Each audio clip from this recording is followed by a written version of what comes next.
Well, he's not going to pick up, is he? Evidently, he's asleep, or... But we need him. He's the host of Raw Ups and Downs. Well, someone else is going to have to host Raw Ups and Downs.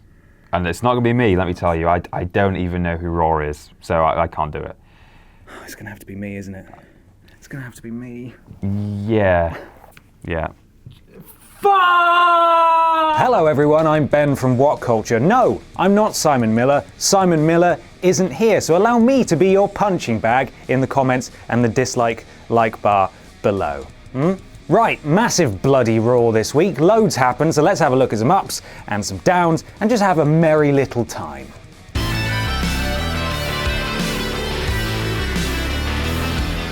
First we go down, and the New Day are looking rather tired. Since losing the tag belts last December, they really haven't had much to go on. They've feuded with the likes of Titus O'Neil and most recently Bo Dallas, but that's about it. After he stole their ice cream bar plans, which is a real thing that happens in a wrestling show, they poured Booty-O cereal into his mouth, which is a very clever arse-to-mouth joke. Do you get it? It's funny. It's a funny joke. It wouldn't be so bad if they were actually trying to get the titles back, but they're not.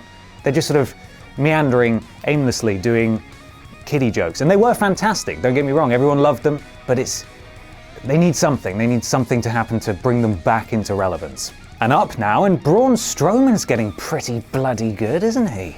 I mean, I know he's not putting on 5-star matches against AJ Styles, but normally when you'd see the names Braun Strowman and Mark Henry on a card, you'd think, oh god, this is going to be bloody awful. But they actually put on a decent 5-minute bout where there was some back and forth, and he did a drop kick, which is impressive for a big man. And, perhaps overridingly, Braun proved he can stand up to the big boys and not just, all the little guys that they have wrestling in the WWE at the moment. So make sure you watch out, Roman, you shit-head wank weasel. Up again now, and it's great to finally see Neville have a worthy adversary. It's been a wonderful few weeks of Beardy Nev, the Goblin King, and now that he has his little prize that he can hold on to, he's really been looking for someone within the Cruiserweight division that he can go tit for tat with, and I think Jack Gallagher is the guy. They had a decent back and forth in a backstage promo, and it's also worth bearing in mind that Gollum's new, more grounded style, because he's doing less of the flashy, flippy stuff, because he's a bad guy, and that's what bad guys should do, is more in tune with what Gallagher does. So it should set up for a really technically sound match, as well as having a decent story going into it as well.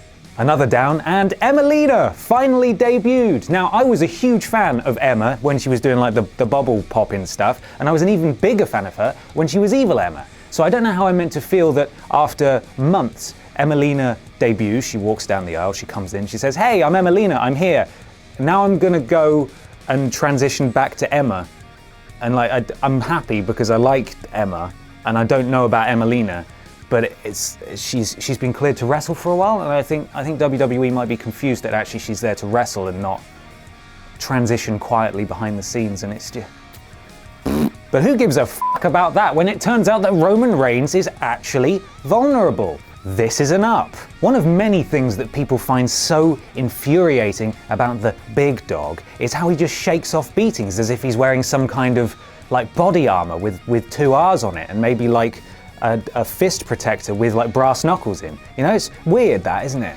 But this week, after metaphorically spitting on the tag titles when he took on both Gallows and Anderson in a 2-on-1 handicap match, he was thrown through the barricade, and then when he tried to chase them, he was hobbling along and he had to lean on a steel chair for support, and he looked all weak and broken, and then Braun Strowman picked him up and just threw him around like he was a child, and it was so good. It was so nice to see. Fuck that guy though, God, Roman Reigns, what the hell. Bayley did it. She finally did it. This is an up. Overcoming all the odds, including sustained attacks to her neck and an attempted Dana Brooke interference, both Bayley and Charlotte put on the best wrestle that has ever been wrestled in the histo-wrestle of Monday Night Wrestle. It was the brilliant back and forth in the last few minutes that had the crowd on their feet and capped off a newsworthy and monumental Monday Night Raw. But it's down again now, with the women's title continuing its weird trajectory. Now, I think it's great that they're trying to build the mystique of Charlotte being unbeatable at pay-per-views, but I do have 2 big issues with this.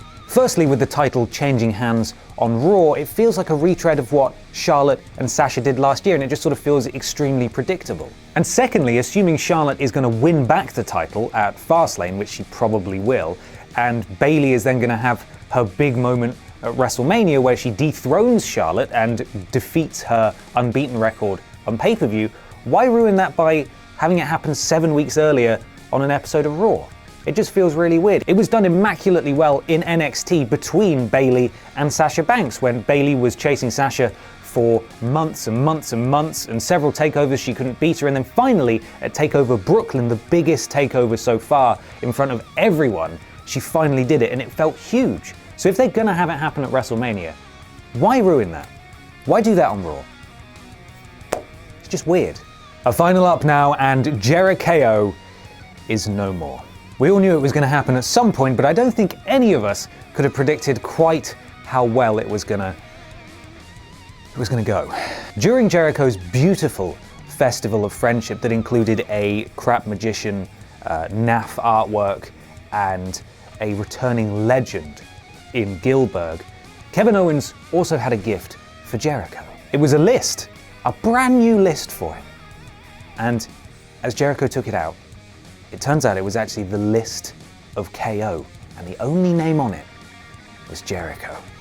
So then he threw them all over the place and just smashed everything up. And it was actually absolutely heart-wrenching, like a real gut punch. And I don't know, I just feel a bit empty now. I mean, it's an up, it's good, it was excellent television, but it's just, I mean, Jericho's like, what, is he approaching 50? How many friends has he got left? Right? It's sad. It's sad. So there we are, 5 ups and 3 downs. Now I'd like to take this moment to encourage you all to go to WhatCulture.com and read the full article from Scott Carlson. It's great. I know that sounded sarcastic, it wasn't. It's really good, you should go and read it. I'm not Simon Miller. You can't follow me on Twitter at SimonMiller316, and I hope sincerely that Jack is in tomorrow.